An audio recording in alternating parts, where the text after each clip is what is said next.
தேர்தல் பரப்புரையில லட்சக்கணக்கான பேர் வர்றாங்க. இவர் போனாலும் பார்க்கறதுக்கு வராங்க. இந்த கூட்டம் ஒரு அறிவுபூர்வமான கூட்டம். நில்லுன்னா நிக்கிறாங்க, பேச்ச கேளுன்னா கேட்கறாங்க, போனா போறாங்க. ஆனா அங்க அப்படி இல்லை. தர்பூசி மண்ணத்தை தூக்கி அவர் மேலேயே போடுறோம், அந்த வண்டிக்குள்ள போடுறோம். ஒரு சட்டமன்ற வேட்பாளர் சொல்றாரு 2034 இடங்கள்லயும் ஜெயிக் பண்றாரு. இதுதான் சொல்றாங்க. இது அறிவுபூர்வமான ஒரு இளைஞர்கள் கூட்டம். திமுக உதயநிதி அவரை தொடர்ந்து வந்து கொண்டிருக்காரு.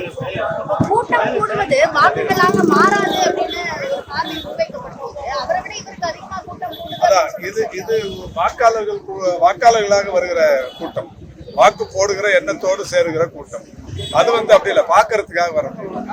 வாக்களிக்க வருபவர்கள் சேருகிற கூட்டமும் பார்ப்பதற்காக வருகிற கூட்டத்திற்கும் வித்தியாசம் இருக்கிறது. அதுதான் சொன்னேன் நான். இவர் உதயநிதி சார் போற இடத்துல வர்ற கூட்டம் இவர்கள் ஏற்கனவே கருத்தரங்கங்களில் கலந்து கொண்டவர்கள்.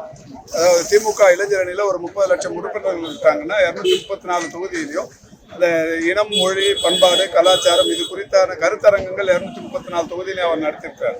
பாசறை கூட்டங்கள் நடத்தியிருக்கிறார். பேச்சாளர்கள் ஒரு 100 பேர் உருவாக்கி தரணும்னு முதலமைச்சர் வைத்த வேண்டுகோளை ஏற்று இளைய சமுதாயத்தை சேர்ந்த 182 பேச்சாளர்களை உருவாக்கி இருக்கிறார். முழுக்க கல்லூரி மாணவர்கள், பள்ளி மாணவர்களை ஒரு 182 பேச்சாளர்களை இந்த ஒரு வருஷ காலத்திலே உருவாக்கி இருக்கிறார். இது அறிவுபூர்வமாக வளர்ந்து வருகிற இளைய சமுதாயம். அது அப்படி இல்லைங்கிறதான் வருத்தம். அறிவுபூர்வமா எந்த அரசியல் இயக்கமும் வழி நடத்தினா இப்போ சிபிஎம்ல டிஒய்எஃப்ஐ இருக்கு, எஸ்எஃப்ஐ இருக்கு, அது மாதிரி இந்திய கம்யூனிஸ்ட் கட்சியில் இருக்காங்க. எல்லா அமைப்புகளிலுமே இளைஞர் அமைப்புகள் இருக்கு. அந்த இளைஞர்களை அறிவுபூர்வமா வளர்த்தெடுத்து வரணுங்கிறதான் எல்லாருடைய விருப்பம். அவரும் அது மாதிரி வளர்த்தெடுத்து வந்தாருன்னா நல்லது, இப்போ சமுதாயத்துக்கு நல்லது. அது மாதிரி வரணுங்கிற எதிர்பார்க்கலாம்.